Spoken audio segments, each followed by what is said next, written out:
want to tell you about the night I discovered that being invisible can sometimes be the greatest superpower of all.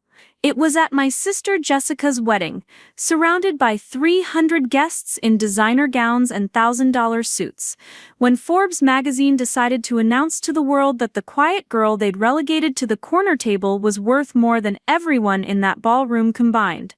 But this story isn't about money, it's about the moment I realized that the people who spent 26 years making me feel small had actually been preparing me to stand tall.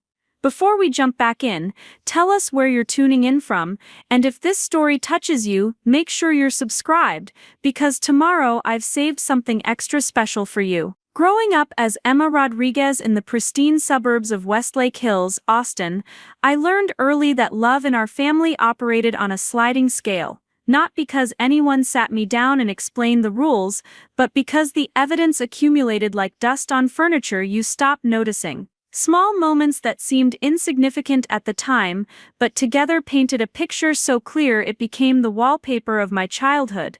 My younger sister Jessica was the sun around which our family solar system revolved, and I was something more like a distant moon, necessary for balance perhaps, but rarely acknowledged for my own light.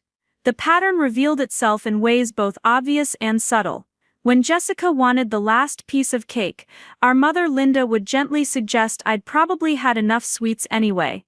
When Jessica broke my art project for the school science fair, Linda's response was a tired sigh and the familiar refrain that accidents happen, followed by the expectation that I would simply start over. When Jessica threw spectacular tantrums in grocery stores, Linda would scoop her up with understanding murmurs about being overwhelmed, while my own tears were met with sharp reminders about setting a good example as the older sister. Our father Mark operated differently but with the same result.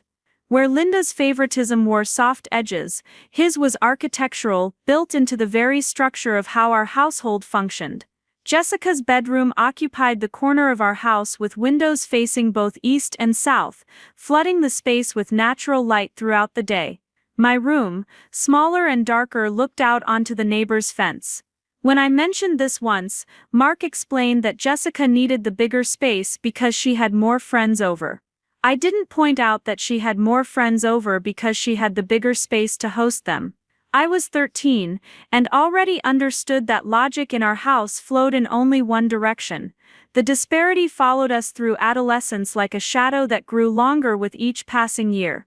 Jessica's high school experience included a red BMW convertible for her 16th birthday, a generous clothing allowance that refreshed itself seasonally, and parents who attended every single one of her dance recitals and soccer games with cameras and flowers. My own milestones were met with practical acknowledgments.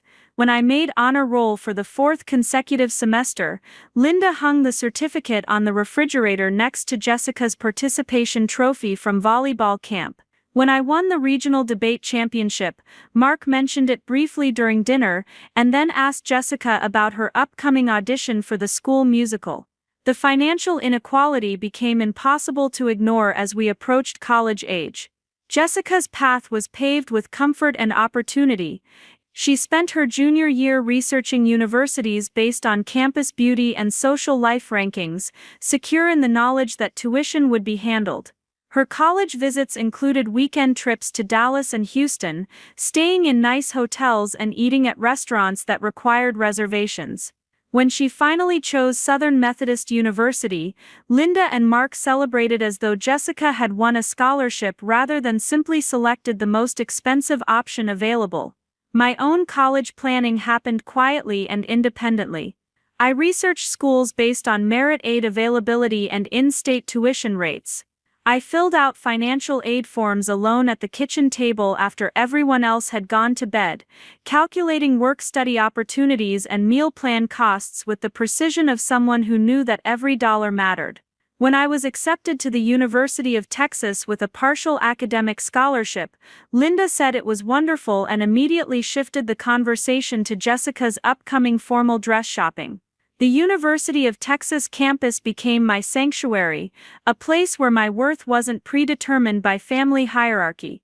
I threw myself into computer science classes with the hunger of someone finally allowed to be excellent without apology. While Jessica posted sorority photos and spring break trips funded by regular deposits from home, I worked 2 part-time jobs and spent my free time in the engineering lab, building skills and connections that felt like investments in a future only I could see. My professors noticed what my family never had. Dr. Sarah Winters, who taught advanced programming, pulled me aside after a particularly complex project and asked if I'd considered graduate school. Professor James Liu invited me to join his research team, where I learned about artificial intelligence and machine learning applications that seemed like science fiction to most people, but felt like coming home to me. These mentors saw potential in me that I'd stopped believing existed, and slowly, carefully, I began to rebuild my sense of self around their encouragement rather than my family's indifference. Jessica's college years unfolded like a movie montage of everything mine weren't. She pledged the most exclusive sorority, dated the president of the most prestigious fraternity, and spent her summers on study abroad programs in Europe that looked more like extended vacations based on her Instagram posts. Linda and Mark visited her frequently, taking her and her friends out for expensive dinners and shopping excursions. They attended her sorority formals and homecoming celebrations, beaming with pride as they posed for photos with their beautiful popular daughter. Meanwhile, preparing and narrating this story took us a lot of time, so if you are enjoying it, subscribe to our channel. It means a lot to us. Now back to the story. I graduated summa cum laude with a degree in computer science and a job offer from a promising tech startup in downtown Austin. Linda mentioned my graduation in passing to her book club friends, the same tone she might use to mention that the landscaping service had done a nice job with the hedges. Mark asked once if my new job had good benefits, then returned his attention to Jessica's latest drama with her roommate situation. The startup, called Innovate Tech, occupied a converted warehouse in East Austin, where young programmers gathered around ping-pong tables and cold brew coffee dispensers, building applications that solved problems most people didn't even know they had. I loved the energy, the collaboration, the sense that we were creating something meaningful together. My colleagues became the family I'd never had, people who valued intelligence and creativity over appearance and social connections. 2 years into my job at Innovate Tech, I noticed inefficiencies in how we managed client relationships and project timelines. Working nights and weekends, I developed a software solution that streamlined communications and automated routine tasks. When I presented it to our leadership team, they were so impressed they offered me equity in the company and a promotion to lead developer. More importantly, they encouraged me to think about spinning my innovation into its own company. That's how Rodriguez Tech Solutions was born, quietly and without fanfare, in my small apartment in East Austin. I told my family I was doing some freelance consulting work, which wasn't technically untrue. What I didn't mention was that my consulting involved building a revolutionary project management platform that companies across Texas were beginning to adopt at rates that surprised even me. Within 18 months, Rodriguez Tech had 12 employees and revenue that exceeded my wildest projections.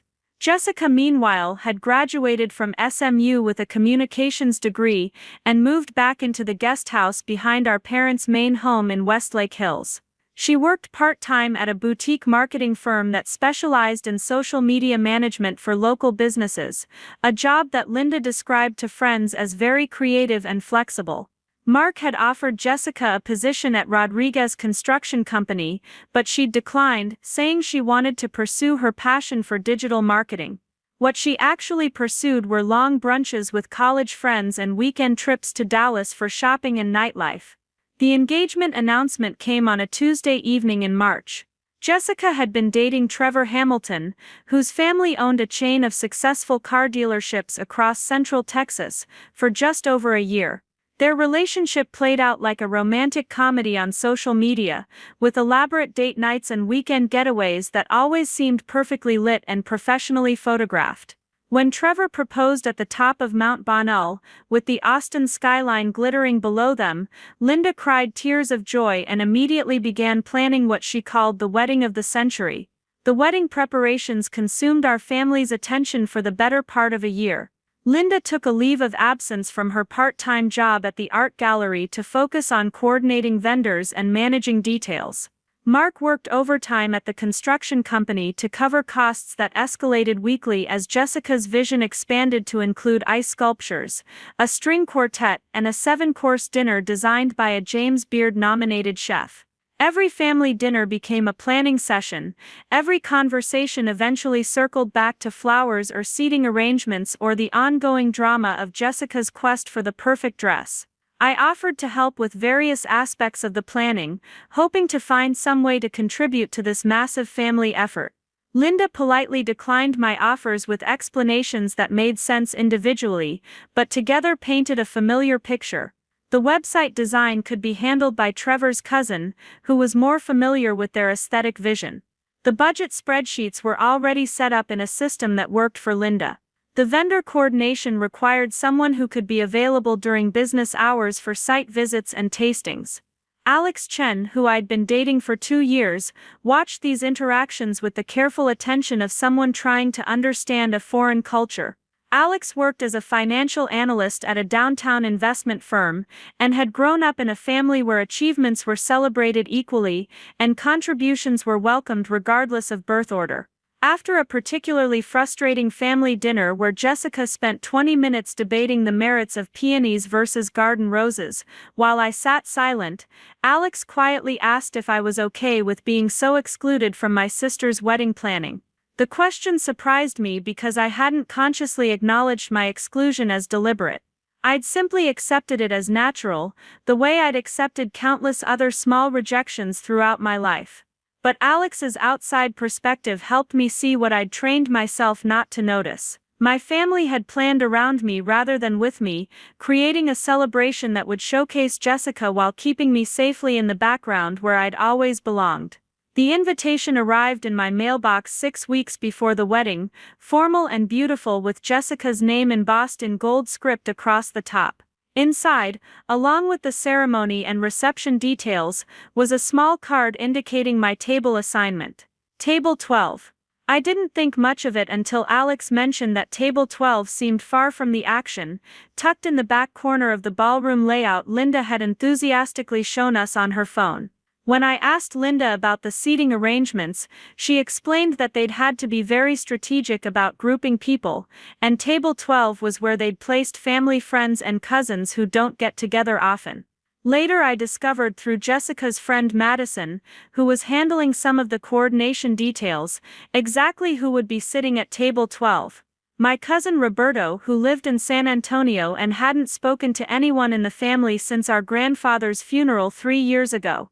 Mark's elderly Aunt Helen, who had early-stage dementia and required assistance with most activities. 2 of Jessica's childhood friends' boyfriends who hadn't met anyone else in the wedding party.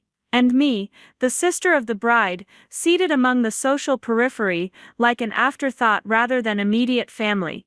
The realization settled over me with the weight of accumulated disappointments. 26 years of being overlooked had led to this moment, where my own sister's wedding planners had categorized me as optional company, someone whose presence was necessary but whose comfort and happiness were secondary considerations. I wasn't angry exactly. Anger requires surprise, and there was nothing surprising about being treated as less important than Jessica's college roommate's boyfriend or Trevor's business partner's wife, both of whom had been seated at table 4, within easy conversation distance of the head table. Alex wanted me to say something to Linda or Mark about the seating arrangement. Alex couldn't understand how parents could place their own daughter so far from the celebration, among people who were essentially strangers. But I'd learned long ago that challenging my family's decisions only resulted in elaborate explanations that made me feel selfish for asking. Better to accept Table 12, and focus on the positive aspects of the celebration. Jessica was happy, Linda and Mark were proud, and I could support my family by being graciously present without causing complications. The week before the wedding, something happened that changed everything, though I wouldn't understand the significance until much later. Forbes magazine published their annual 30 Under 30 Inches feature, highlighting young entrepreneurs who were reshaping various industries. I'd been interviewed months earlier by a journalist who was researching innovative tech solutions in smaller markets outside of Silicon Valley. The interview had been brief and focused on Rodriguez Tech's growth trajectory and industry impact. I'd mentioned it to my family in passing, describing it as a small business publication interested in local success stories. What I hadn't anticipated was the scope of Forbes's research or their access to financial databases that revealed information I'd kept private even from my closest friends. The article, when it published online that Wednesday morning, included details about Rodriguez Tech's valuation and my personal stake in the company that I'd never discussed publicly. According to Forbes's calculations, my shares in Rodriguez Tech, combined with the intellectual property rights to my original software platform, made me worth approximately $12 million at age 26. The article also revealed that I'd been quietly diversifying my investments, working with Alex's firm to build a portfolio that included real estate holdings and tech startup investments across Texas. What Forbes presented as a success story of young entrepreneurship in Austin's growing tech scene was actually the documentation of my financial independence from a family that had never suspected I needed independence from them. The Forbes article went live at 7 in the morning, and by 8:30 my phone was buzzing with congratulatory messages from colleagues, former professors and business contacts I hadn't heard from in months. The notifications kept coming throughout the day, a steady stream of LinkedIn connection requests and interview invitations from publications I'd only dreamed of being featured in. My assistant at Rodriguez Tech called to say that 3 major venture capital firms had already reached out about potential partnerships, and our company email was flooded with inquiries from businesses wanting to license our platform. What struck me most was how none of these people seemed surprised by the revelation. My success felt inevitable to them, a natural progression of the work they'd witnessed me doing over the past several years. Dr. Winters sent a text saying she'd always known I was destined for something extraordinary. Professor Liu forwarded the article to his entire graduate program, with a note about the importance of recognizing potential in unexpected places. My colleagues at Innovate Tech, where I still maintained advisory relationships, shared the article on social media with comments about how they'd watched me build something revolutionary from the ground up. The contrast was stark when I considered my family's complete ignorance of these developments. Linda and Mark knew I worked in technology and assumed I made a decent living, but they'd never asked for specifics about my company or shown interest in the details of my professional life. Jessica occasionally made jokes about my computer stuff when friends asked what I did for work, always with a slight eye roll that suggested she found my career choice both boring and slightly embarrassing. They'd never visited my office, never asked to see the platform I'd developed, never shown curiosity about the industry that had become my passion and my path to independence. The morning of Jessica's wedding, I woke up in my East Austin apartment to find that the Forbes article had been shared over 2,000 times overnight. The comments section was filled with praise for young women in tech and discussions about Austin's growing reputation as a startup hub. Several female entrepreneurs had reached out through Instagram and Twitter, asking if I'd be interested in speaking at conferences or mentoring other women looking to break into technology. The response was overwhelming in the best possible way, validation from strangers who understood the significance of what I'd built. I chose my outfit for the wedding carefully, settling on a navy blue dress that Alex had helped me pick out weeks earlier. It was elegant without being flashy, appropriate for a formal celebration without competing for attention. As I applied my makeup and styled my hair in the bathroom mirror, I caught myself thinking about how different this day felt from what I'd expected. Instead of dreading hours of feeling invisible at table 12, I felt calm and centered, anchored by the knowledge that my worth wasn't determined by my family's perception of me. Alex picked me up at noon, looking handsome in a charcoal gray suit that brought out the warm brown of his eyes.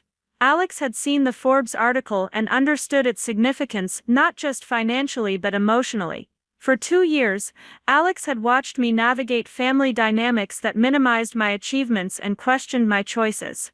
Now the rest of the world was celebrating what my family had never bothered to notice. Alex squeezed my hand as we drove toward the Driscoll Hotel, and quietly said that today was going to be interesting in ways my family couldn't possibly anticipate. The Driscolls' ballroom had been transformed into something that belonged in a magazine spread about luxury weddings. Cream and blush pink roses cascaded from tall centerpieces, and crystal chandeliers cast warm light over tables draped in silk linens. A string quartet played softly near the entrance, and servers in black tie uniforms circulated with champagne and elaborate hors d'oeuvres.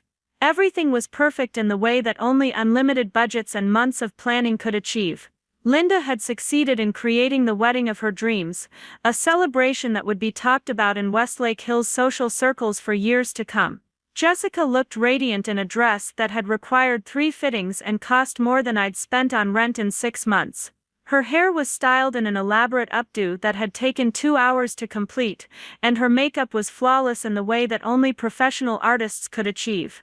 She moved through the reception like a princess, greeting her subjects, accepting congratulations and compliments with the gracious confidence of someone who had always been the center of attention.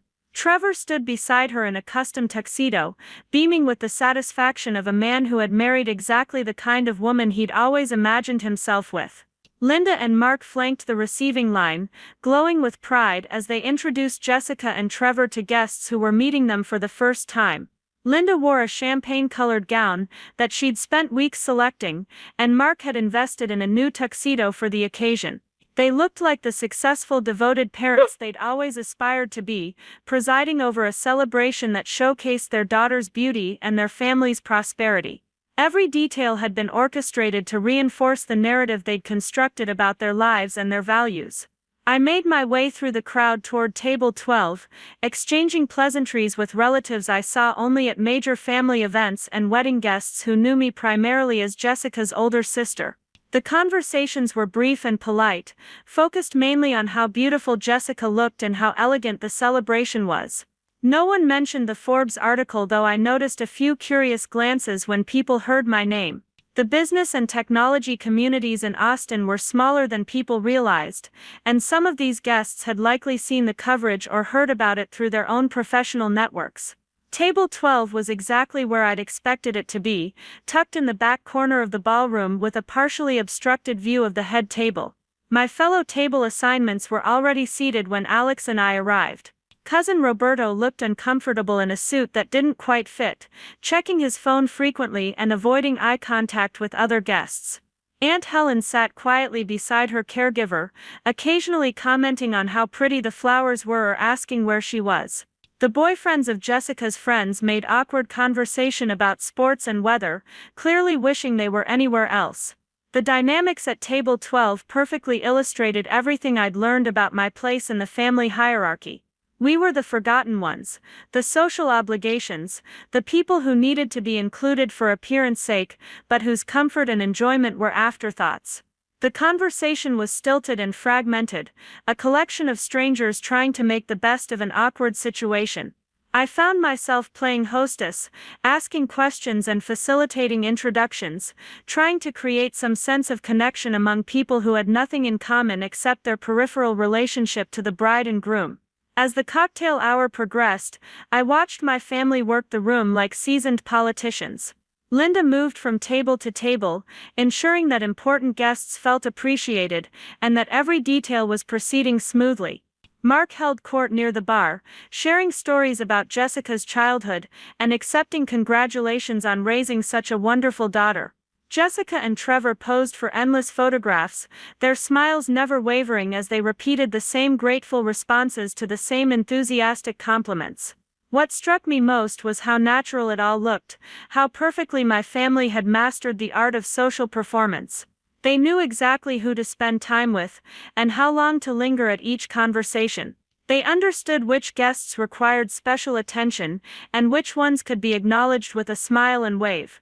They moved through the celebration with the confidence of people who had always known how to navigate these situations, who had been preparing for this moment their entire lives. The contrast with my own experience was profound. While they commanded attention and respect, I sat virtually invisible at a table that might as well have been in a different room. While they basked in congratulations and admiration, I made small talk with people who were clearly as marginalized as I was. While they celebrated Jessica's happiness and success, I reflected on how completely they had written me out of their story of family achievement and connection. During dinner, the speeches began with Trevor's best man telling charming stories about their college friendship and Jessica's maid of honor sharing memories of their sorority adventures. Mark's father of the bride's speech was polished and heartfelt, describing Jessica as his precious daughter, who had brought joy and laughter to their family since the day she was born. He talked about watching her grow into a beautiful, intelligent woman who deserved every happiness life could offer. He thanked Trevor for recognizing Jessica's special qualities, and promised to welcome him into their family with open arms. Linda's speech was shorter but equally emotional, focusing on Jessica's kindness and creativity, and expressing gratitude for the wonderful man she had chosen to marry. She talked about the excitement of planning this celebration, and how proud she was to see Jessica surrounded by so many people who loved her. She raised her champagne glass and toasted to Jessica and Trevor's future together, wishing them a lifetime of love and laughter. Neither speech mentioned me, not even in passing reference to family or siblings. I hadn't expected to be featured prominently, but the complete absence of acknowledgement felt deliberate rather than accidental. In their version of Jessica's story, I simply didn't exist as a meaningful character. I was background noise, furniture part of the setting but not part of the narrative that mattered to them. Alex noticed my reaction and reached for my hand under the table, providing silent support as I processed the reality of my invisibility. Around us, guests dabbed at their eyes, and murmured appreciation for the beautiful words and obvious love between parents and daughter. The speeches were genuinely moving if you didn't know about the other daughter sitting 50 feet away, watching her own parents celebrate a family that apparently didn't include her.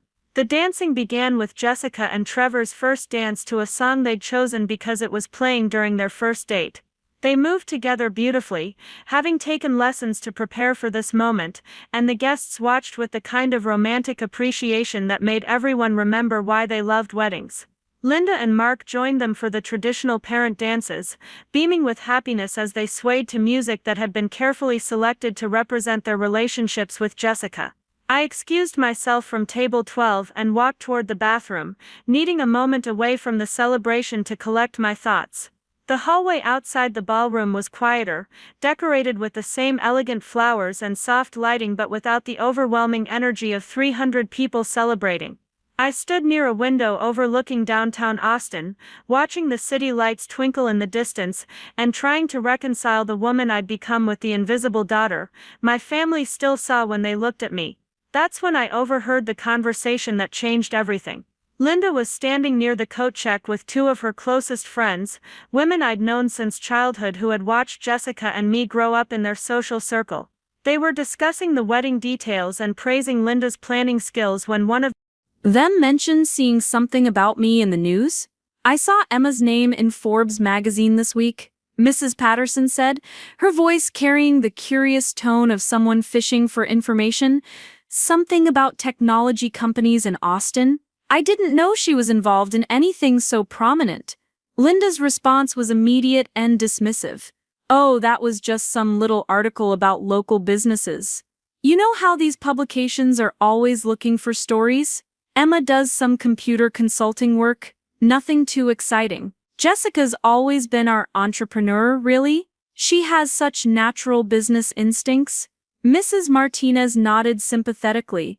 "It must be hard having two daughters with such different ambitions. Jessica's always been so outgoing and confident. Emma's more, well, she's always been the quiet one, hasn't she?" "Exactly," Linda agreed, her voice warming with the pleasure of being understood. "Emma's very sweet, but she's never had Jessica's drive or social skills. We're just grateful she found something she enjoys doing with computers. And Alex seems like a nice enough young man, though not quite what we'd hoped for Jessica when she was dating."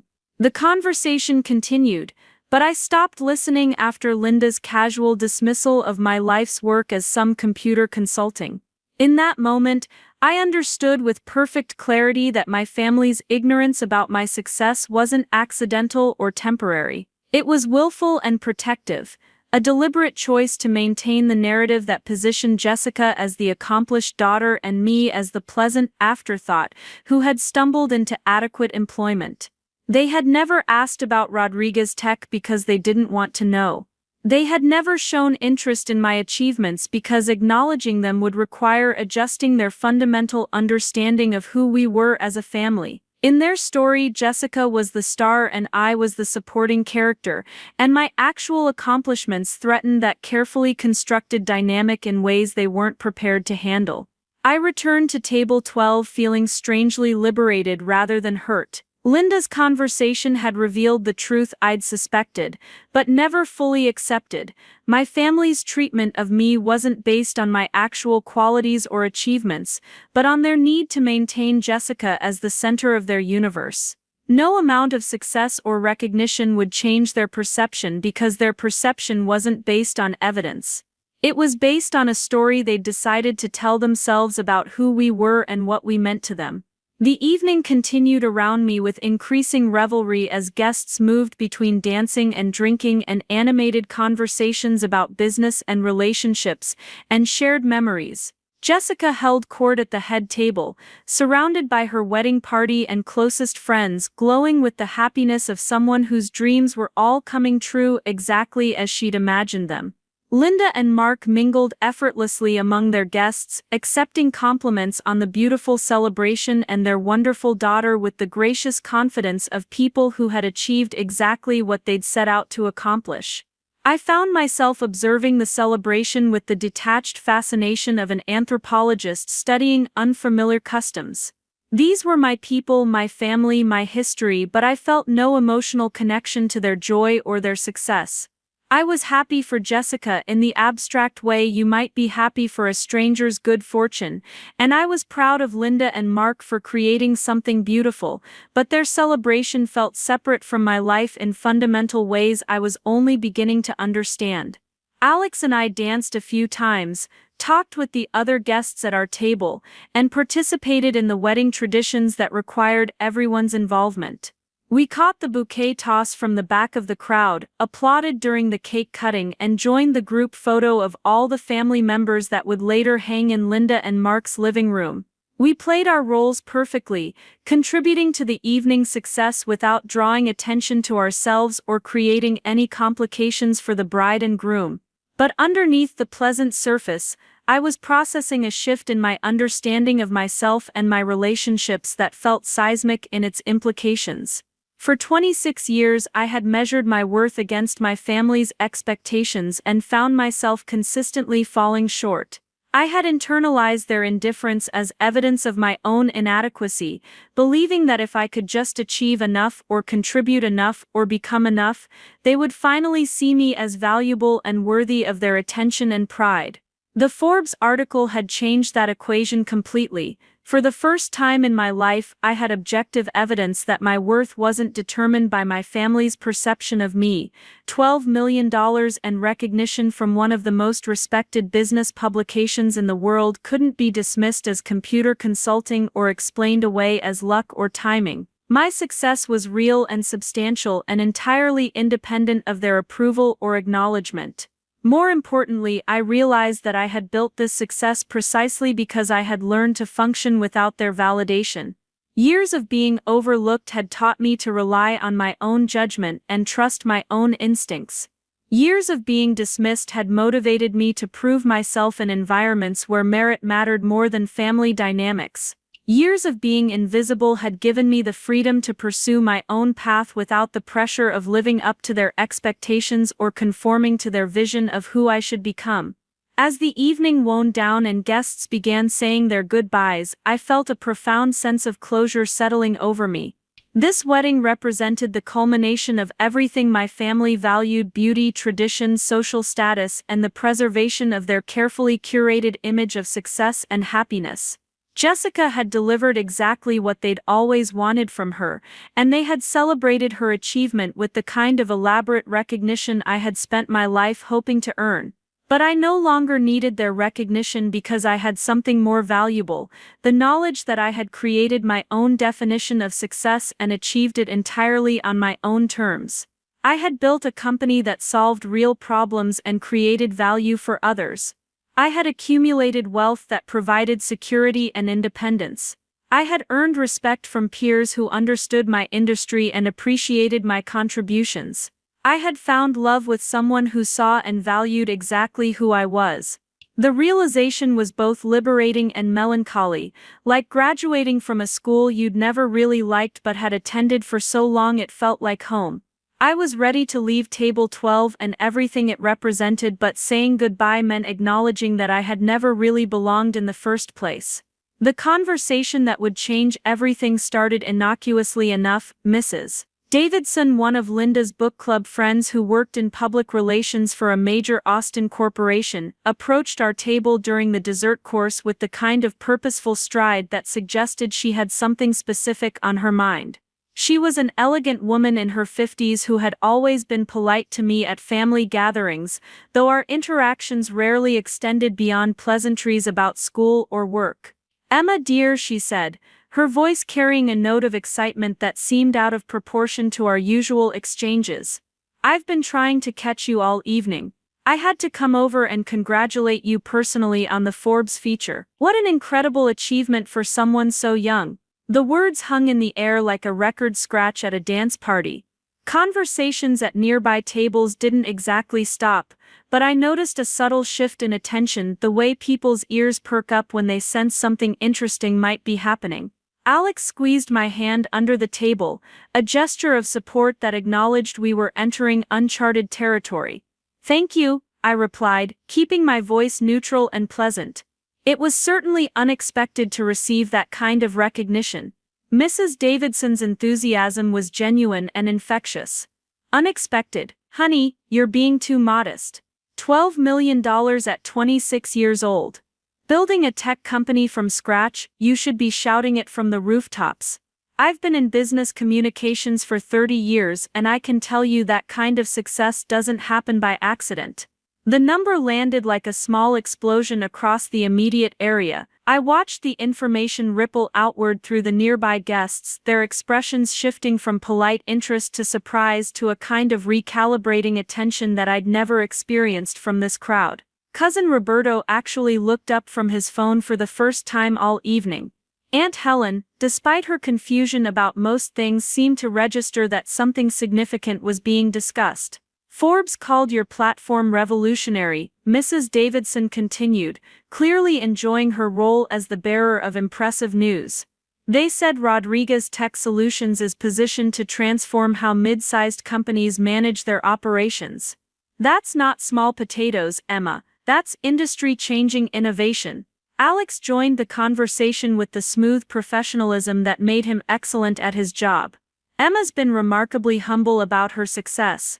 She's built something truly special, but she rarely talks about the recognition it's been receiving." "Well, she should talk about it," Mrs. Davidson declared.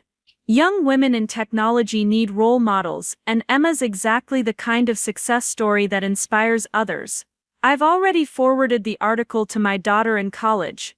She's been hesitant about pursuing computer science, but seeing someone like Emma excel in that field might give her the confidence she needs." I could feel the energy at table 12 shifting as this conversation unfolded. The disconnected strangers who had been making awkward small talk for the past 3 hours were suddenly united in their fascination with this unexpected revelation. The boyfriends of Jessica's friends were looking at me with new interest, probably calculating whether they should have been paying more attention to the quiet woman in the navy dress. Even the caregiver helping Aunt Helen was listening intently, perhaps recognizing that this was the kind of moment that would be worth remembering. Mrs. Davidson's voice carried enough that guests at adjacent tables were beginning to tune in as well. I noticed heads turning and conversations pausing as people tried to piece together what they were overhearing. The name Forbes had a way of cutting through wedding reception chatter, especially when it was being associated with someone they'd previously categorized as unimportant. "I have to ask," Mrs. Davidson said, leaning in conspiratorially, "how did you manage to keep this so quiet? I mean, your parents must be absolutely bursting with pride. I can't imagine Linda being able to resist bragging about having a daughter featured in Forbes magazine." The question was innocent enough, but it highlighted the elephant in the room that I'd been trying to ignore all evening. Mrs. Davidson genuinely couldn't comprehend why Linda hadn't mentioned my success, why it hadn't been part of the wedding celebration conversation, why the mother of a Forbes featured entrepreneur hadn't found a way to work that information into her social interactions. My family prefers to keep business matters private, I said carefully, trying to navigate between honesty and loyalty. Tonight is about Jessica and Trevor, and that's exactly as it should be. But Mrs. Davidson was too excited to be deterred by diplomatic deflection. Oh, of course you're absolutely right to focus on the celebration, but surely this calls for its own celebration. Linda, you must be planning something special to honor Emma's achievement. That's when I realized Linda was standing directly behind Mrs. Davidson, close enough to have heard every word of our conversation. Her face wore the frozen smile of someone who had been caught completely off guard, and was frantically trying to calculate the appropriate response. Mark appeared beside her, his expression equally uncertain, though his discomfort manifested as a tightness around his eyes rather than Linda's brittle cheerfulness. "Oh, we're incredibly proud of Emma," Linda said, her voice hitting all the right notes of maternal warmth while her eyes conveyed something closer to panic. "She's always been so dedicated to her work." Mrs. Davidson beamed, clearly delighted to have the bride's parents join the conversation. Dedicated is an understatement. According to Forbes, she's created something that could revolutionize project management across multiple industries. And at such a young age, you must have known she was building something special. Mark cleared his throat, the way he did when he was buying time to formulate a response. "Emma's always been very focused on her computer projects. We're proud of all our daughter's accomplishments." The phrase computer projects landed awkwardly in a conversation about Forbes recognition and $12 million valuations. I watched Mrs. Davidson's expression shift slightly as she registered the disconnect between the magnitude of my achievement and my parents' oddly casual response. She was too polite to point out the discrepancy directly, but her enthusiasm cooled noticeably as she sensed undercurrents she didn't understand. "Well," she said, her tone becoming more measured, "I hope you know how remarkable your daughter's success is. In my line of work, I see a lot of young professionals, and Emma's achievement is truly exceptional." Linda nodded vigorously, as if enthusiastic agreement could compensate for her obvious lack of knowledge about what exactly she was agreeing with. "Yes, absolutely, we've always known Emma was special." But the damage was done. Mrs. Davidson's journalist instincts had picked up on the story beneath the story, and her questions were becoming more pointed even as her tone remained friendly. "Have you had a chance to read the full Forbes piece? The business analysis is fascinating. Emma's approach to solving communication inefficiencies is apparently years ahead of her competitors." "We've been so busy with wedding preparations," Linda said, the excuse sounding thin even to her own ears. "But we certainly plan to read it thoroughly." Mrs. Davidson looked genuinely surprised. "Oh, you haven't read it yet? It published on Wednesday. I would have thought, well, I suppose you have had your hands full with this beautiful celebration."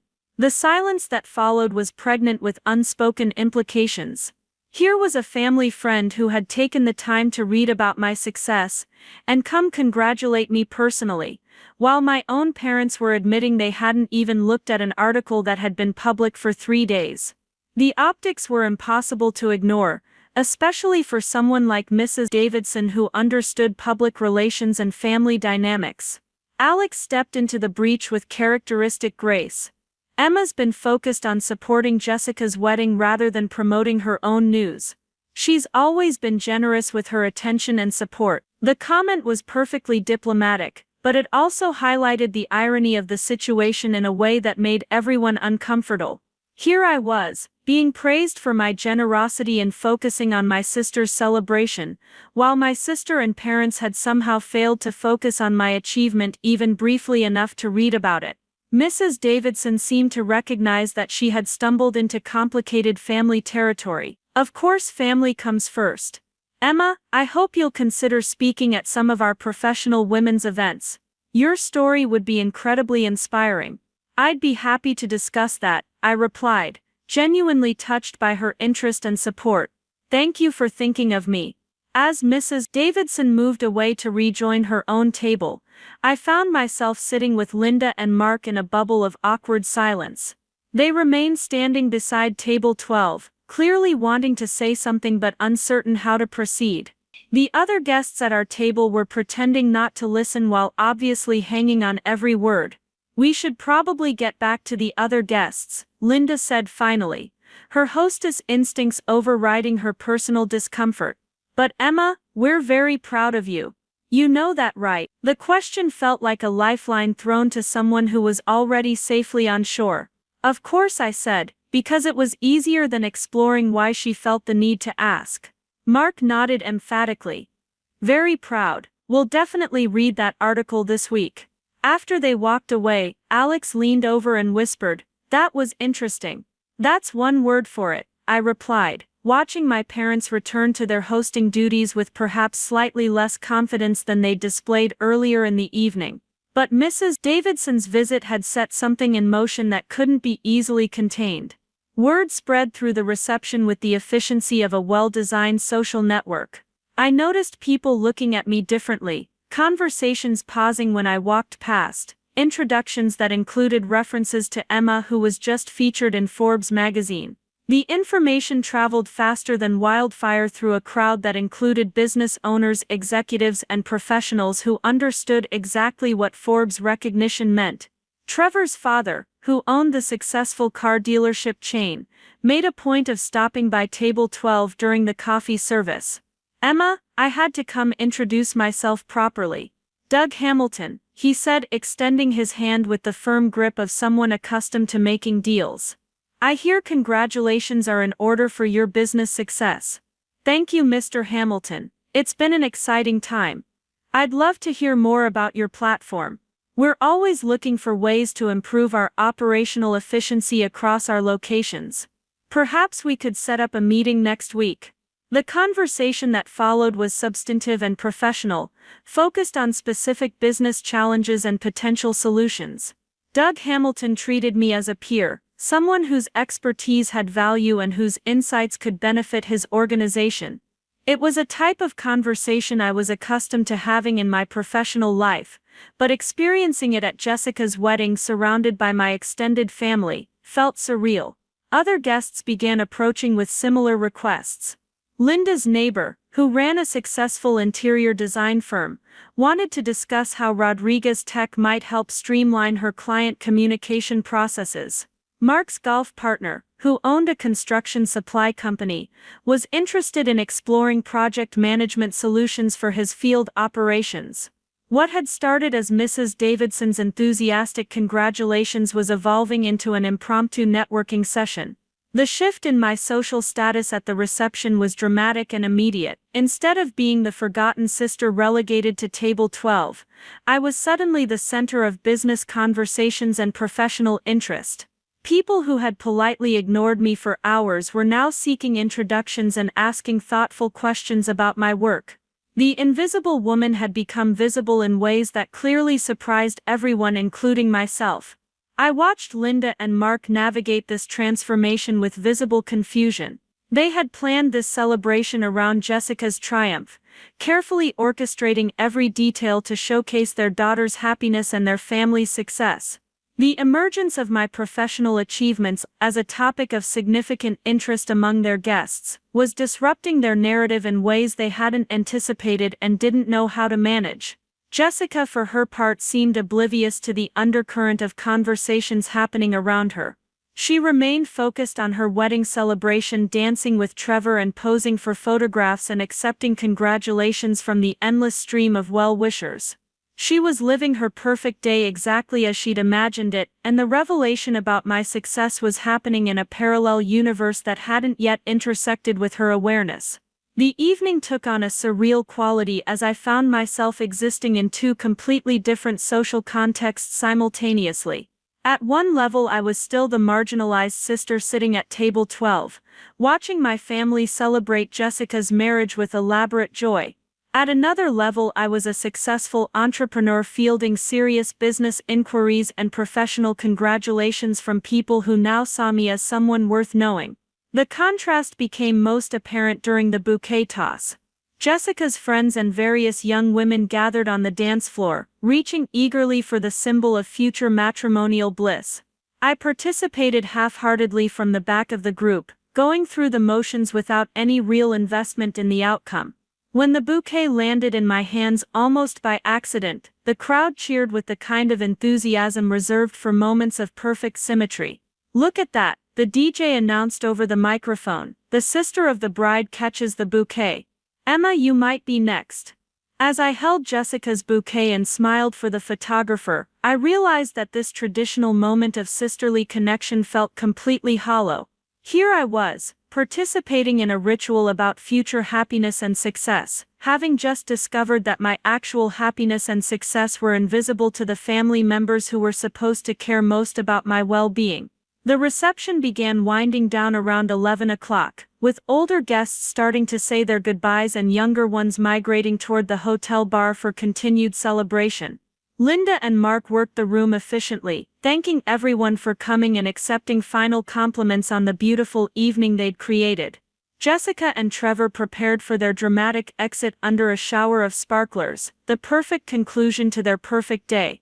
I found myself helping to coordinate some of the logistics, collecting abandoned champagne glasses and directing guests toward the coat check, falling naturally into the supportive role I'd always played at family events. But tonight these familiar actions felt different, like I was participating in a performance rather than contributing to a celebration. I was going through the motions of being the helpful sister while simultaneously processing the realization that my relationship with my family was fundamentally different from what I'd always believed it to be. Alex and I said our goodbyes to Jessica and Trevor, offering sincere wishes for their happiness and gratitude for being included in their special day. Jessica hugged me with genuine warmth, thanking me for everything I'd done to help make the evening perfect. In that moment she was simply my little sister glowing with happiness and love, and I felt the familiar protective affection that had defined our relationship since childhood. But as we prepared to leave, Linda approached me with an expression I couldn't quite decipher. "Emma, honey, could I speak with you privately for just a moment?" Alex squeezed my hand and stepped away to retrieve our coats, giving Linda and me space for whatever conversation she felt was necessary.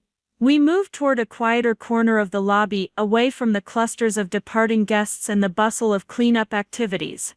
"I wanted to talk to you about that Forbes article," Linda began, her voice careful and measured. "I think there might have been some misunderstanding tonight about our awareness of your professional activities." I waited, curious to see how she would attempt to reframe the evening's revelations. "You know we've always supported your career choices," she continued, "even when we didn't fully understand the technical aspects of what you were doing. We're proud of your success, truly. It's just that with the wedding planning and everything else that's been happening, we haven't had time to properly celebrate your achievement." The explanation was reasonable on its surface, but it didn't address the fundamental issue that had been exposed tonight. This wasn't about timing or wedding distractions or technical complexity. This was about a family dynamic that had relegated my accomplishments to the category of things that didn't require attention or acknowledgement. "I understand," I said, because it was easier than challenging her narrative. "Tonight was about Jessica, and that's exactly as it should have been." Linda looked relieved, perhaps interpreting my response as acceptance of her explanation. "Exactly, but we should definitely plan something to properly recognize your success. Maybe a nice dinner next week, just family." The offer felt like a consolation prize, a gesture designed to smooth over the awkwardness rather than address its underlying causes. "That's very thoughtful, but not necessary. My work speaks for itself." "Of course it does," Linda said quickly. "We just want you to know how proud we are." As we exchanged final pleasantries and I rejoined Alex for our departure, I realized that this conversation had crystallized something important for me. Linda's attempt to explain away the evening's dynamics revealed that she genuinely didn't understand what had happened or why it mattered. She saw tonight's events as a minor social embarrassment that could be corrected with the right follow-up gestures. But for me, tonight had been a revelation about the limits of family loyalty and the importance of building a life that didn't depend on other people's recognition or approval. I had spent 26 years waiting for my family to see me clearly, and tonight I had finally understood that their vision was limited not by lack of information but by lack of interest in expanding their perspective. The drive home through Austin's quiet streets felt like a transition between worlds. Alex and I talked quietly about the evening's surprises and revelations, processing the strange experience of watching my professional life collide with my family dynamics in such a public setting. The city lights blurred past the car windows as we made our way back to East Austin, leaving behind the elegant celebration and returning to the life we'd built together. As we pulled into my apartment complex, I felt a sense of completion settling over me. Tonight had answered questions I hadn't known I was asking and provided clarity I hadn't realized I needed. The wedding had been beautiful, Jessica had been radiant, and my family had successfully created the kind of celebration they'd always dreamed of hosting. But more importantly, I had discovered that my worth wasn't diminished by their oversight and my success wasn't dependent on their acknowledgement. I was exactly who I had built myself to become, with or without their recognition. And that knowledge felt like the most valuable gift I could have received on this strange and illuminating evening. The morning after Jessica's wedding arrived with the kind of clarity that only comes after major life transitions.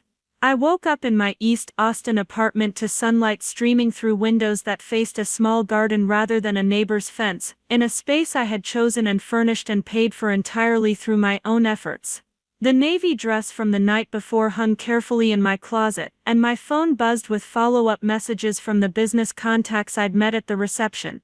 The contrast between my current reality and the family dynamics I'd witnessed 12 hours earlier felt like waking up from a dream that had lasted 26 years. Alex was already up, making coffee in my small kitchen, while reading something on his laptop that had his full attention. When I joined him, he looked up with the kind of smile that suggested he'd been processing the previous evening's events as thoroughly as I had. We'd talked briefly on the drive home, but there was more to unpack about what had transpired at the Driscoll Hotel, more to understand about what it meant for my relationships and my future. "Good morning, Forbes featured entrepreneur," Alex said, handing me a mug of coffee that was exactly the right temperature and strength. "How are you feeling about everything?" The question was simple, but the answer was complex. I felt liberated and melancholy simultaneously, relieved to understand the truth about my family's perception of me, while also grieving the loss of illusions I hadn't realized I'd been maintaining. The previous night had stripped away any remaining hope that my parents might eventually see me as clearly as they saw Jessica, and while that clarity was valuable, it was also painful in ways I was still processing. "I feel like I finally understand something I've been confused about my whole life," I said, settling into the chair across from him. "It's not that they don't love me, it's that they love a version of me that doesn't actually exist." Alex nodded thoughtfully. He'd observed my family dynamics from the outside for 2 years, watching me navigate relationships that seemed to consistently diminish my confidence and self-worth. Last night had provided him with concrete evidence for concerns he'd been too diplomatic to voice directly, and I could see that he was both vindicated in his observations and saddened by their confirmation. "The way they talked about your work," he said carefully, "it was like they were describing someone else's life. $12 million isn't computer consulting, and Forbes recognition isn't a local business story. They genuinely didn't understand what you'd accomplished." That was the piece that had surprised me most about the previous evening. I'd expected my family to minimize my success or redirect attention back to Jessica, but I hadn't anticipated their complete ignorance about the scope and significance of what I'd built. Their dismissal wasn't strategic, it was genuine confusion about what my professional life actually entailed and why it might matter to anyone else. "I don't think they wanted to understand," I replied, recognizing this truth as I spoke it aloud. Understanding would have required them to adjust their story about who we are as a family, and that story is more important to them than accuracy. Alex's laptop chimed with an incoming email, and he glanced at the screen before looking back at me with an expression of amused surprise. "Speaking of your professional life, you might want to check your messages. It looks like last night created some momentum you weren't expecting. I retrieved my phone from the bedroom and found 17 new emails, 12 LinkedIn connection requests, and 6 voicemail messages from numbers I didn't recognize. The business cards I'd exchanged at the reception had apparently been put to immediate use, as wedding guests followed up on conversations about potential partnerships, speaking opportunities, and consulting arrangements. Mrs. Davidson had sent a formal invitation to address the Austin Professional Women's Alliance, and Trevor's father had forwarded my contact information to 3 other business owners who were interested in learning about Rodriguez Tech's platform.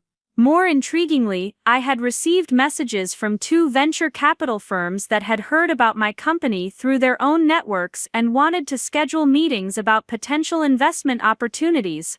One of them mentioned that they'd been trying to reach me for weeks, but their previous attempts had been filtered out by my assistant as routine solicitations. The Forbes article had apparently elevated my profile in ways that made their outreach more targeted and persistent. The most surprising message came from Dr. Rebecca Chen, a professor at Stanford's Graduate School of Business who specialized in entrepreneurship and innovation. She had seen the Forbes article and was writing to invite me to participate in a panel discussion about young women in technology at an upcoming conference in Silicon Valley. The event would bring together some of the most successful female entrepreneurs in the country, and my inclusion in that group felt both thrilling and surreal. "This is incredible," I told Alex, scrolling through the messages with growing amazement. "It's like the Forbes article opened doors I didn't even know existed." Alex smiled with the satisfaction of someone who had always believed in my potential, even when I'd struggled to see it myself. "This is what happens when your work gets the recognition it deserves. You've been building something remarkable, and now the right people are finally paying attention." As I responded to the most promising opportunities and scheduled follow-up conversations, I realized that my professional life was about to expand in ways that would have been impossible to imagine even a week earlier. The success I'd built quietly and independently was transitioning into something more public and connected, a platform that could open doors not just for Rodriguez Tech, but for other women and entrepreneurs who were working to create their own paths in competitive industries. The irony wasn't lost on me that this transformation was happening the morning after a family celebration where I'd been treated as an afterthought. While Linda and Mark were probably cleaning up reception decorations and reliving the highlights of Jessica's perfect wedding, I was fielding inquiries from Stanford professors and venture capitalists who saw my potential as clearly as my family failed to see it. Around noon, my phone rang with a call from Jessica. She sounded tired but happy, calling from the airport before her honeymoon flight to Tuscany. Her voice carried the dreamy contentment of someone whose dreams had all come true exactly as she'd planned them, and I felt genuinely glad that her wedding had been everything she'd hoped for. "Emma, I just wanted to thank you again for everything last night," she said warmly. "I know being seated at table 12 wasn't ideal, but you were such a good sport about it." Mom said there were some complicated family dynamics with the seating arrangements. The casual reference to table 12 as a minor inconvenience rather than a deliberate slight was so typically Jessica that I almost laughed. She genuinely didn't understand that being seated with distant relatives and strangers might feel hurtful to her sister because she'd never experienced being marginalized or overlooked by her family. Her perspective was shaped by a lifetime of being the center of attention, and she couldn't imagine how different the world looked from the periphery. "The wedding was beautiful," I said truthfully. "You looked absolutely radiant and everything was perfect." "I'm so glad you thought so. And Emma, I heard some people talking about you being in Forbes magazine. That's so exciting. I had no idea you were doing anything so important with your computer work." Her surprise was genuine and innocent, revealing the same lack of awareness that Linda and Mark had displayed. Jessica wasn't deliberately dismissive of my achievements, she simply existed in a bubble where my professional life was invisible because it had never been presented to her as significant or interesting. She'd absorbed the family narrative that positioned her as the accomplished daughter and me as the supportive sister, and she'd never questioned whether that narrative reflected reality. "It's been an interesting time," I said neutrally, not wanting to burden her honeymoon preparations with complex family dynamics. "Focus on your trip and enjoy every moment." After Jessica's call, I spent the afternoon responding to professional inquiries and researching the opportunities that were emerging from my newfound visibility. The Stanford conference looked particularly compelling, featuring speakers whose work I'd admired for years and discussions about topics that aligned perfectly with my interests and expertise. The networking possibilities alone could transform Rodriguez Tech's growth trajectory in ways I'd never imagined possible. Alex joined me for a late lunch at our favorite cafe in East Austin, where we'd spent countless hours over the past 2 years discussing our dreams and ambitions and plans for the future. The familiar setting provided a grounding counterpoint to the surreal developments of the past 24 hours, reminding me that my real life existed in these quiet moments and genuine connections, rather than in the elaborate celebrations and family dramas that had dominated the previous evening. "I've been thinking about what happens next," Alex said as we shared a plate of breakfast tacos and watched the Saturday afternoon crowd of young professionals and artists who populated our neighborhood. "With all these new opportunities emerging, you're going to have some interesting decisions to make." The comment highlighted something I'd been subconsciously processing since waking up that morning. The Forbes recognition and resulting opportunities were creating momentum that could take my career and my life in directions I'd never seriously considered.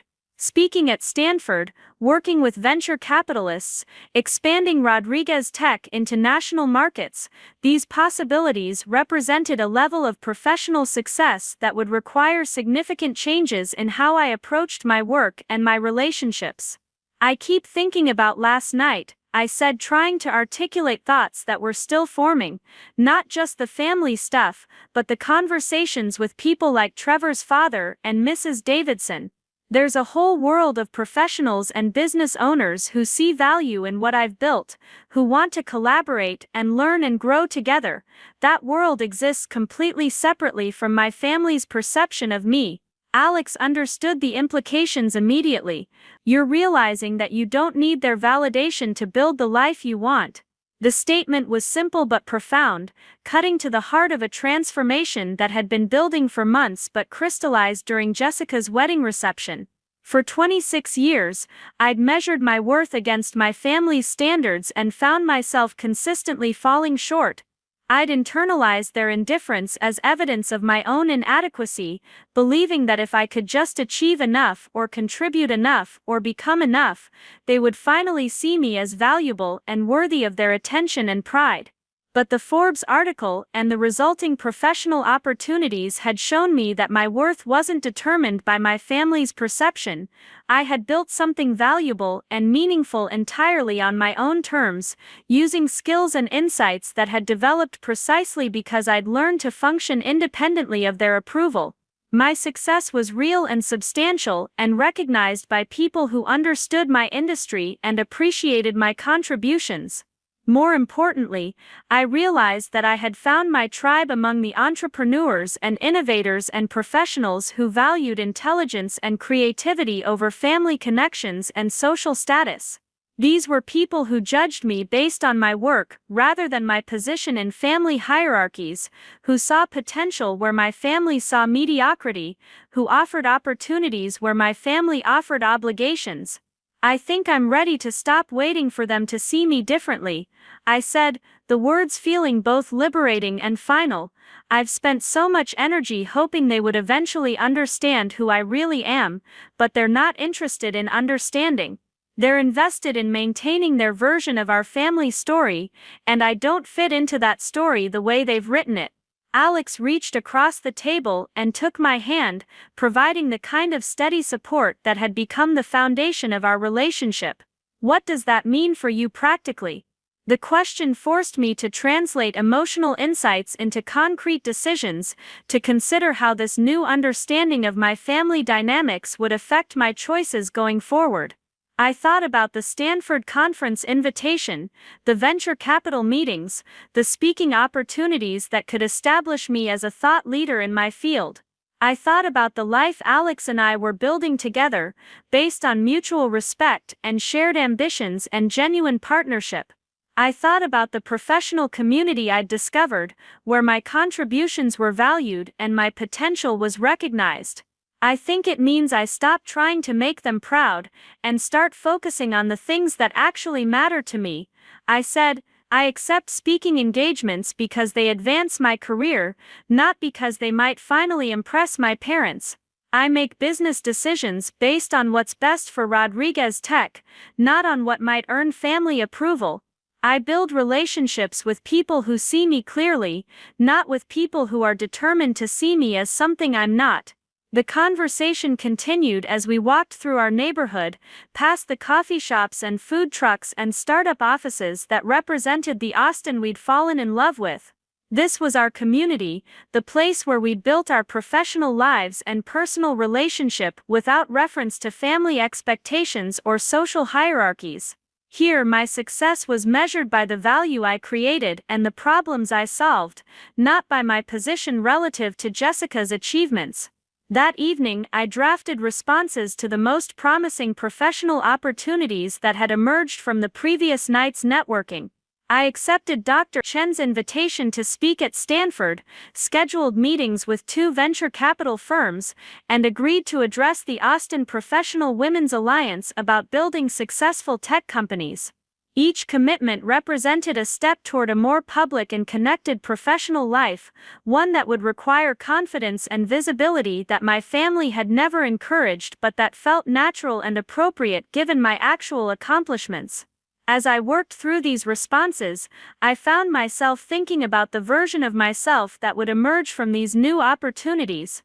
This Emma would speak confidently about her expertise, accept recognition gracefully, and build relationships based on mutual professional respect. She would exist in a world where her intelligence and creativity were assets rather than quirks, where her success was celebrated rather than minimized, where her potential was recognized and nurtured rather than ignored.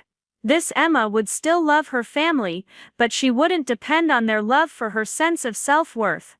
She would maintain cordial relationships with Linda and Mark and Jessica, attending future celebrations and supporting them through challenges, but she wouldn't sacrifice her own growth for their comfort or limit her ambitions to fit their expectations.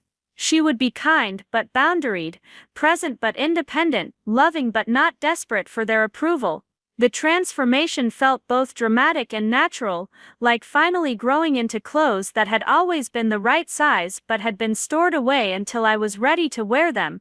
The Forbes recognition had provided external validation for work I'd already completed, but more importantly, it had revealed a world of opportunities and connections that existed beyond my family's limited vision of what was possible for me.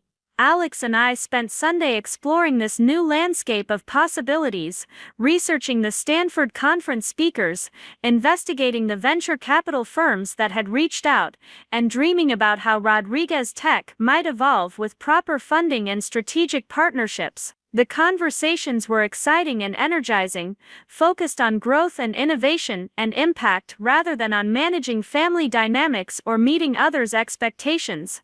Monday morning brought a return to routine, but with an underlying sense that everything had fundamentally shifted. My colleagues at Rodriguez Tech noticed the change immediately, commenting on my increased confidence and energy as I shared news about the speaking opportunities and investment interest. The team was excited about the possibility of expanding our platform and reaching new markets, and their enthusiasm reinforced my sense that we were building something truly valuable together. Linda called that afternoon, ostensibly to thank me for my help with the wedding, but really to address the awkwardness that had emerged around my Forbes recognition. Her tone was careful and measured, the voice of someone trying to repair a relationship without fully understanding what had gone wrong or why it mattered. "I hope you know how proud we are of your success," she said, echoing the phrase she'd repeated several times at the reception. "We've always supported your career, even when we didn't understand all the technical details." I know you love me, I replied, because that was true, even if their love was conditional and limited, and I love you too, but I think we have different ideas about what support looks like.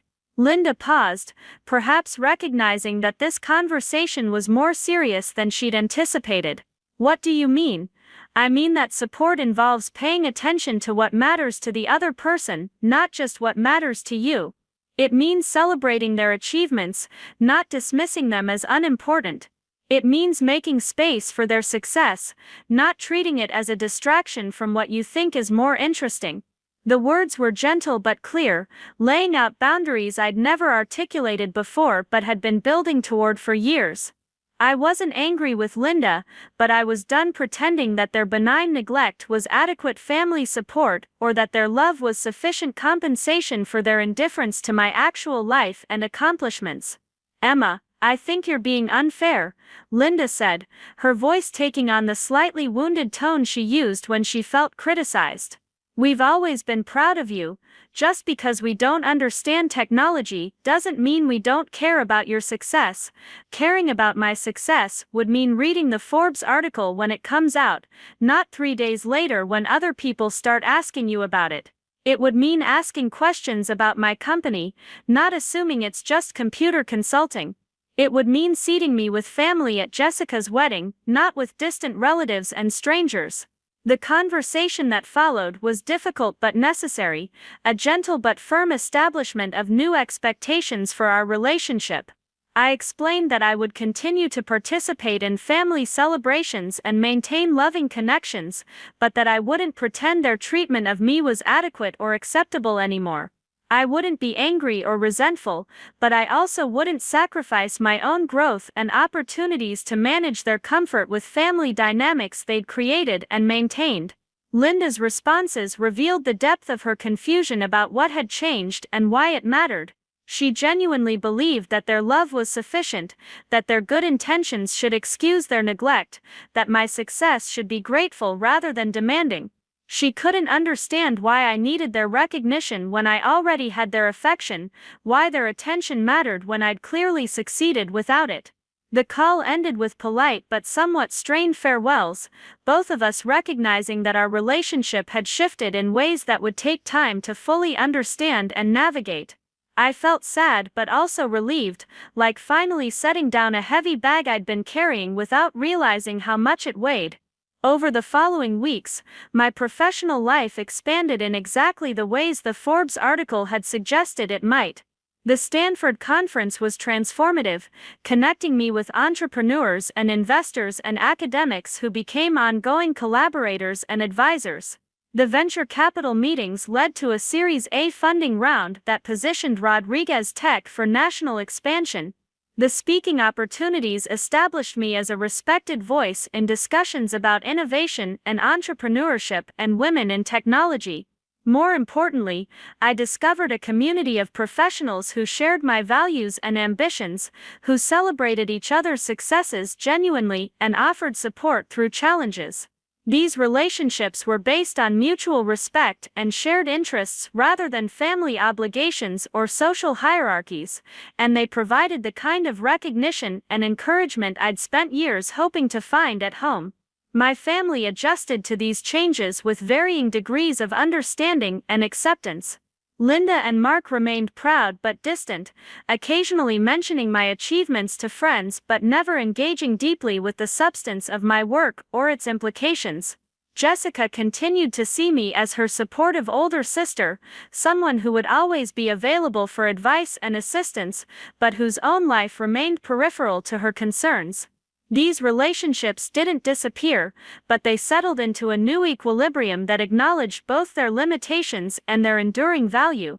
I loved my family and enjoyed their company in appropriate doses, but I no longer depended on their approval for my sense of worth or limited my ambitions to fit their expectations. I had found my place in a larger world that valued what I had to offer, and that knowledge made their oversight tolerable rather than devastating. 6 months after Jessica's wedding, I received an invitation to speak at a major technology conference in San Francisco, sharing the stage with CEOs and innovators whose work had inspired my own journey into entrepreneurship. As I prepared my presentation about building successful companies outside traditional tech hubs, I thought about the woman who had sat at table 12 that evening in Austin, watching her family celebrate her sister's happiness while feeling invisible and unimportant. That woman had believed she needed their recognition to validate her worth, their attention to confirm her success, their approval to justify her ambitions. She had spent 26 years waiting to be seen clearly by people who were determined to see her as something she wasn't, hoping to earn love that was already available but limited by their inability to understand who she really was. The woman preparing to address 1,000 technology professionals in San Francisco had learned that recognition comes from doing excellent work, that success creates its own validation, that the right community will find and celebrate you when you're ready to be found. She had discovered that family love is valuable but not sufficient, that professional accomplishment is meaningful but not dependent on family approval, that building a life worth living requires choosing relationships and opportunities that align with your actual values and potential. The transformation hadn't required dramatic confrontations or painful estrangements. It had simply required the courage to stop waiting for other people's permission to become who she was capable of being, to accept recognition from people who could see her clearly, rather than demanding acknowledgement from people who were committed to seeing her differently. As I walked onto that stage in San Francisco, facing an audience of entrepreneurs and innovators who were there specifically to hear what I had learned and accomplished, I realized that Jessica's wedding had given me exactly the gift I needed. Not the family recognition I'd hoped for, but the clarity to understand that I didn't need their recognition to build something meaningful and valuable and true. The invisible woman had finally become visible, not by changing herself to fit their expectations, but by finding the places and people where she had always belonged. And that visibility was worth more than any seat at any table her family could have offered, because it was based on who she actually was, rather than who they needed her to be. 2 years later, I received an invitation that would have seemed impossible during those awkward moments at table 12. The envelope arrived on elegant letterhead from the Austin Business Journal, inviting me to be the keynote speaker at their annual Entrepreneurs of Excellence Awards ceremony. The letter mentioned that I'd been selected not only for Rodriguez Tech's continued growth and innovation, but for my role in mentoring other young women in technology, and my contributions to Austin's reputation as an emerging tech hub.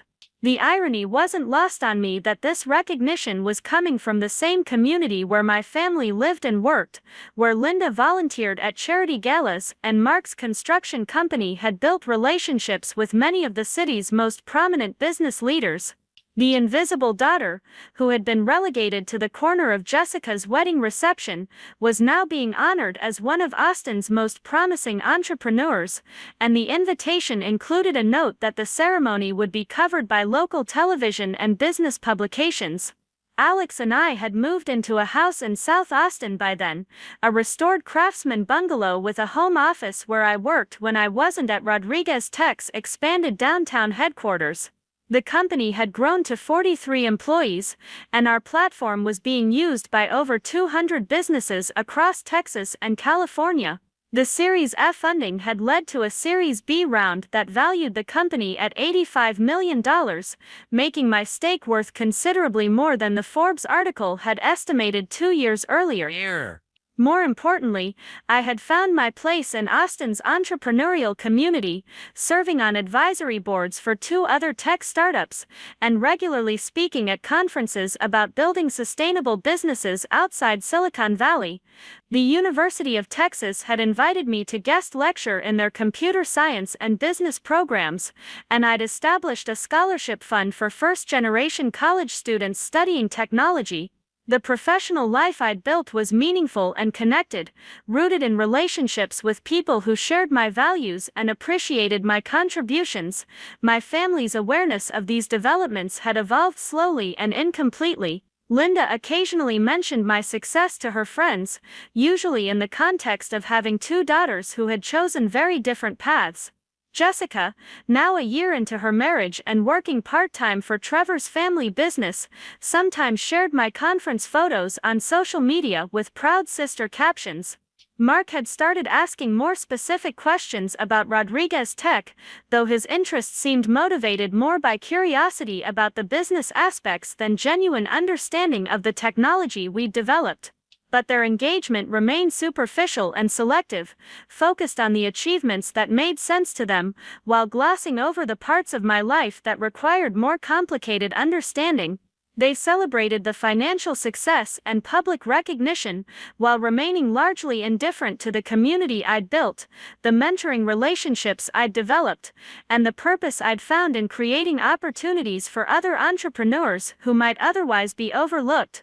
The Austin Business Journal ceremony was scheduled for a Thursday evening in November, and the guest list included many of the city's most influential business leaders, venture capitalists, and successful entrepreneurs. As I prepared my keynote address, I found myself thinking about the journey that had led from table 12 to this podium, from feeling invisible in my own family to being recognized as a leader in my chosen field. The speech I was preparing focused on the importance of building authentic professional communities, of finding mentors and collaborators who see potential rather than just pedigree, of creating opportunities for people whose talents might be overlooked by traditional gatekeepers. These themes had emerged from my own experience of feeling unseen and undervalued, but they resonated with broader challenges facing women and minorities and first-generation entrepreneurs who were working to establish themselves in competitive industries. 3 days before the ceremony, Linda called with news that surprised me. "Emma, honey, I wanted to let you know that your father and I will be attending the Austin Business Journal event. Margaret Patterson mentioned that you're the keynote speaker, and we wouldn't miss such an important recognition of your success." The call was friendly and enthusiastic, but it also highlighted the strange dynamics that continued to define our relationship. Linda and Mark had never attended any of my previous speaking engagements, had never visited Rodriguez Tech's offices, had never expressed interest in the other professional recognition I'd received over the past 2 years. But this particular event was significant to them because it was happening in their social circle, because people they knew would be attending, because my success was finally visible in contexts they understood and valued. "That's wonderful," I replied, genuinely pleased that they wanted to be there. "I'll make sure you receive proper tickets and event information. We're so proud of you," Linda continued, using the phrase that had become her standard response to my achievements. "It's exciting to see you being recognized by such an important organization." The conversation was warm and supportive, but it also reinforced the selective nature of their attention. They were proud of me when my success reflected well on them, when it happened in venues they considered prestigious, when it connected to social networks they cared about. But they remained largely uninterested in the substance of my work, the relationships I'd built, or the impact I was trying to create through my professional activities. Jessica also called to congratulate me on the keynote invitation, having heard about it from Linda. Her enthusiasm was genuine and uncomplicated, reflecting the generous spirit that had always been her most appealing quality. She didn't fully understand what I did professionally, but she was happy that other people recognized it as important and successful. "I'm sorry I can't be there," Jessica said, explaining that she and Trevor were taking a long weekend trip to Dallas for a friend's anniversary party, "but I'll definitely watch any video coverage.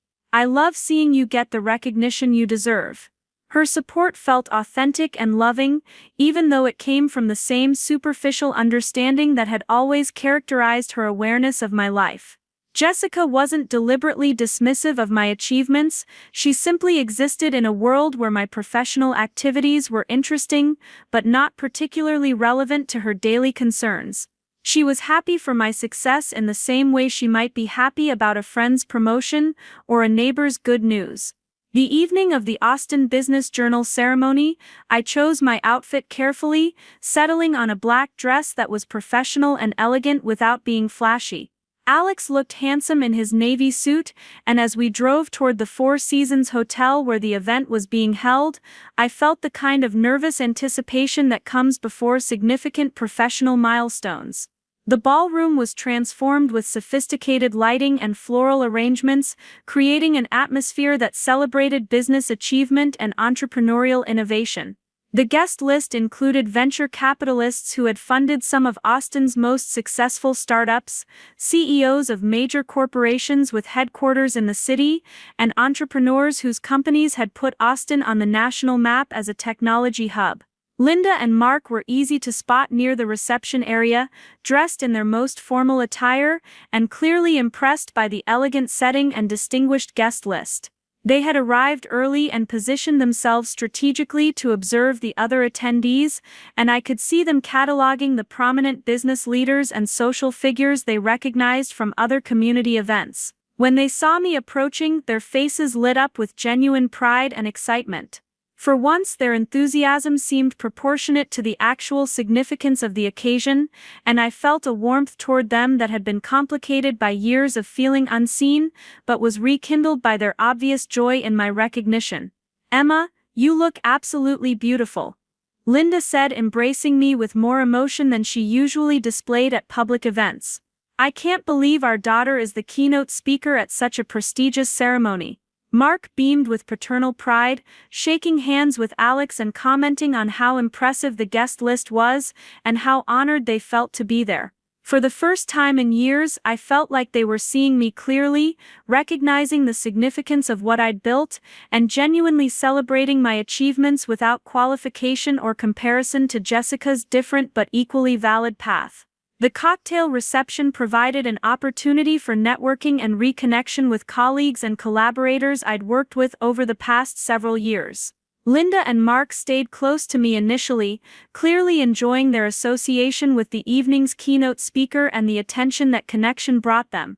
They met several of the investors who had funded Rodriguez Tech, entrepreneurs I'd mentored, and professors from the University of Texas who had become ongoing advisors for my work.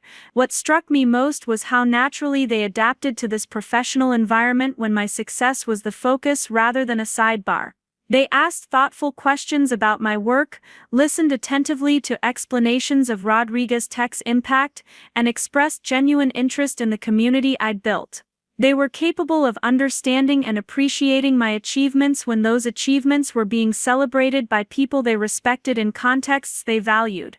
Dr. Sarah Winters, my former professor who had become a friend and mentor, spent several minutes talking with Linda and Mark about my graduate school potential and my contributions to the university's entrepreneurship programs. She mentioned that I'd been invited to join the computer science department's advisory board and that my scholarship fund had already supported 12 students in their technology studies. "Emma's been remarkably generous with her time and resources," Dr. Winters told them. "She's created opportunities for so many young women who might otherwise have struggled to find their place in technology. Her impact extends far beyond her own company's success." Linda's response surprised me with its depth and specificity. "We've always known Emma was special, but seeing her work recognized by people like you helps us understand just how significant her contributions have been. We're learning so much about what she's built." The admission was honest and humble, acknowledging both their pride in my success and their previous lack of understanding about its scope and significance. For the first time, Linda seemed genuinely curious about my work rather than politely indifferent, asking follow-up questions about the scholarship program and expressing interest in learning more about Rodriguez Tech's platform and growth trajectory. As the evening progressed toward the awards ceremony, I mingled with other honorees and prepared mentally for my keynote address. The speech I'd written focused on the importance of recognizing potential in unexpected places, of building professional communities that value innovation over convention, of creating opportunities for entrepreneurs whose talents might be overlooked by traditional gatekeepers. The themes resonated deeply with my own journey from feeling invisible at Jessica's wedding to being recognized as a leader in Austin's business community. But they also reflected broader patterns I'd observed among successful entrepreneurs who had built meaningful companies despite facing skepticism or indifference from people who should have supported their ambitions. When I was introduced as the keynote speaker, the applause was warm and sustained, reflecting genuine respect from an audience of peers and colleagues who understood the significance of what I'd accomplished. As I walked to the podium, I caught sight of Linda and Mark in the audience, their faces glowing with pride and attention focused entirely on me in a way I'd rarely experienced during family gatherings. My speech began with a story about feeling invisible and undervalued, about the importance of finding communities that recognize and nurture talent regardless of its source or presentation. I talked about the mentors who had seen potential when I couldn't see it myself, about the colleagues who had collaborated and challenged and supported me through the difficult early stages of building a company. Success isn't just about having good ideas or working hard, I told the audience. It's about finding the people who can see your potential clearly and creating environments where that potential can flourish. Sometimes those people are family members or childhood friends. But sometimes they're strangers who become colleagues, mentors who become advisors, competitors who become collaborators. I shared specific examples of how the Austin entrepreneurial community had embraced and supported my work, how investors had taken chances on an unproven founder, how customers had trusted a new platform developed by a small team. I talked about the responsibility that comes with success, the obligation to create opportunities for others who might be struggling to find their place in competitive industries. The most meaningful recognition doesn't come from being the smartest person in the room or the most accomplished entrepreneur at the event, I continued. It comes from knowing that your work has made space for other people to succeed, that your success has created pathways for others to follow, that your achievements have opened doors that might otherwise have remained closed. The speech concluded with a challenge to the audience to look beyond traditional markers of potential, to invest in entrepreneurs whose backgrounds might not fit conventional patterns, to build companies and communities that value innovation and impact over pedigree and presentation. The response was enthusiastic and sustained, with several people approaching afterward to discuss specific mentoring and investment opportunities. But what moved me most was the conversation I had with Linda and Mark after the ceremony. They waited patiently while I spoke with other attendees and exchanged business cards with potential collaborators, and when we finally had a moment together, their pride was unmistakable and their understanding was deeper than I'd expected. "Emma, that speech was remarkable," Mark said, his voice carrying more emotion than he usually allowed in public settings. "I had no idea how much thought and purpose you'd put into building not just your company, but your entire approach to business and community." Linda nodded emphatically. "We've been proud of your success, but tonight helped us understand what that success actually means. You're not just running a profitable company, you're creating opportunities for other people and changing how business gets done in Austin." The recognition felt different from the casual pride they'd expressed in previous conversations about my achievements. This wasn't reflexive parental support or social obligation, it was genuine appreciation for work they finally understood was meaningful and impactful. They had seen me clearly for perhaps the first time, not as Jessica's older sister or as a successful but mysterious tech entrepreneur, but as someone whose professional contributions deserved recognition and respect. "I'm glad you were here to see this," I told them honestly. "It means a lot to have your support, especially when you understand what I'm trying to accomplish." The conversation that followed was more substantive than any discussion we'd ever had about my professional life. Linda asked specific questions about the scholarship program and expressed interest in potentially supporting it through her own volunteer work. Mark wanted to understand more about Rodriguez Tech's growth plans and whether there might be opportunities for collaboration with construction industry clients. More importantly, they seemed to recognize that my success wasn't accidental or temporary, that I had built something sustainable and significant that deserved their ongoing attention and support. They were finally seeing me as I actually was rather than as they had assumed I was, and their recognition felt like a gift I hadn't known I was still hoping to receive.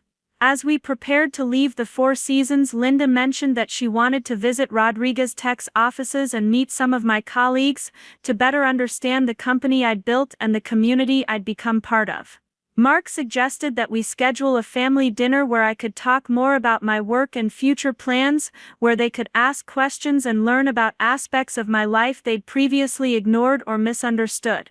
The invitations felt genuine rather than obligatory, reflecting a shift in their understanding of who I was and what my professional life meant to me. They weren't trying to manage their social obligations or repair awkward dynamics, they were expressing authentic curiosity about work they finally recognized as important and impressive. Alex and I drove home through Austin's quiet streets, processing the evening's events and reflecting on how different this celebration had felt from Jessica's wedding reception 2 years earlier. The contrast wasn't just about recognition or professional success, it was about being seen clearly by people whose opinion mattered to me, about building relationships based on mutual respect and shared values, about finding communities that appreciated contributions I was capable of making. That was incredible, Alex said as we pulled into our driveway. Not just the keynote or the recognition, but watching your parents finally understand what you've been building. They looked genuinely proud tonight, not just socially proud. The distinction was important and accurate. Linda and Mark had often expressed pride in my achievements, but their pride had been abstract and distant, based more on social expectations than genuine appreciation.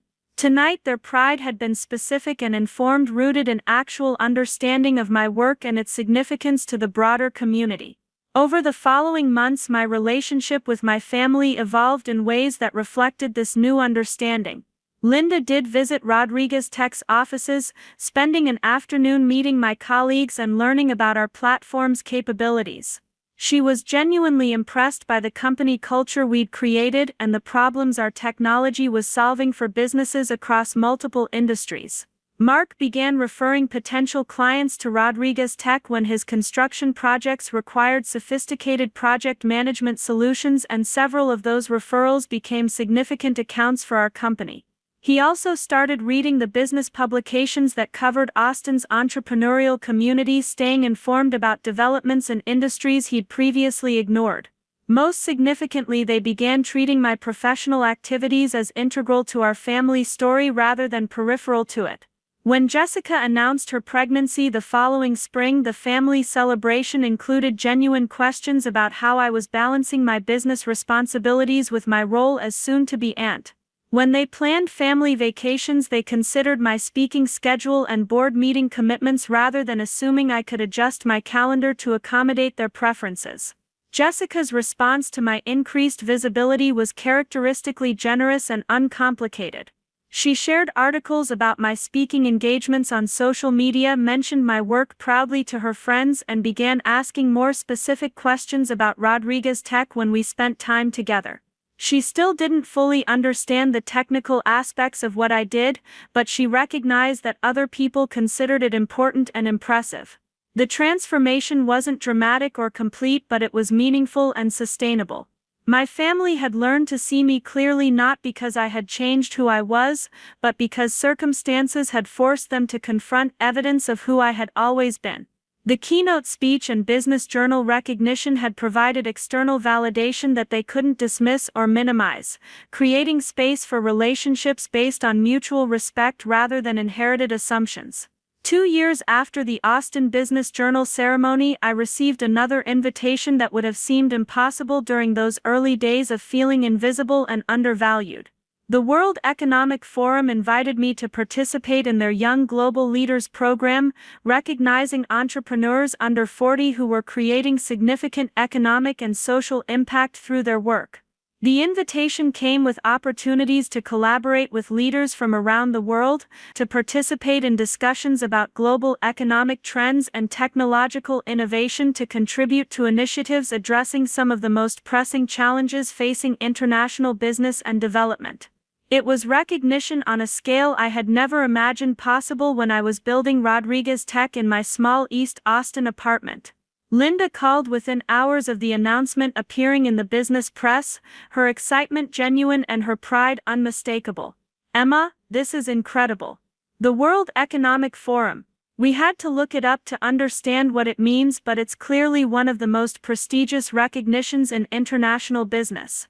Her enthusiasm was touching and authentic, reflecting a complete transformation from the woman who had dismissed my Forbes recognition as a local business story. She had learned to appreciate achievements she didn't initially understand, to research contexts that weren't familiar to her, to celebrate success that exceeded her expectations and assumptions.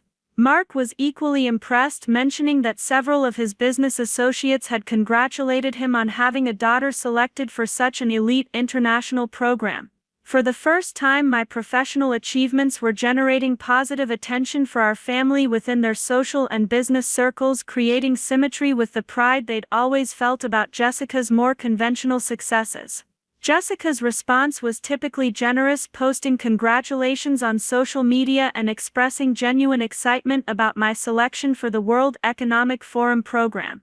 She still didn't fully understand what the recognition meant professionally, but she recognized that it was significant and special, and her support felt authentic and loving.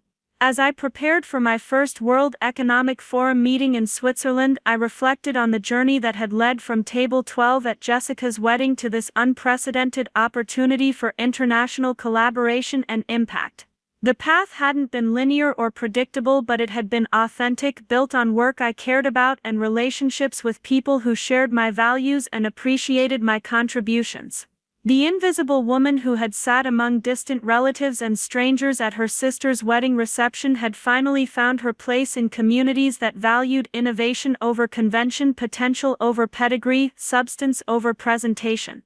She had built something meaningful and sustainable, created opportunities for others, and earned recognition from peers who understood the significance of her contributions. More importantly, she had learned that family love was valuable but not sufficient.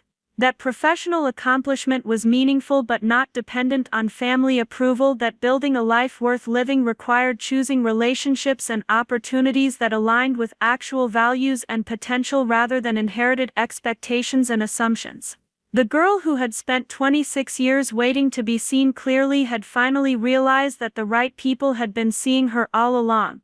She just had to find them and learn to see herself through their eyes rather than through the limited vision of people who loved her but couldn't understand her. Standing in that Swiss conference center, surrounded by entrepreneurs and innovators from around the world who were working to solve complex global challenges, I felt grateful for every moment of invisibility that had taught me to rely on my own judgment. Every instance of being underestimated that had motivated me to exceed expectations, every experience of being overlooked that had prepared me to recognize and nurture potential in others who might otherwise remain unseen. The woman who had emerged from Table 12 had learned that true recognition comes not from being noticed by people who can't see you clearly, but from building relationships with people who recognize your worth immediately and completely. And that recognition, earned through authentic work and genuine contribution, was worth more than any family approval because it was based on who she actually was rather than who others needed her to be. Up next, you've got two more standout stories right on your screen. If this one hit the mark, you won't want to pass these up. Just click and check them out.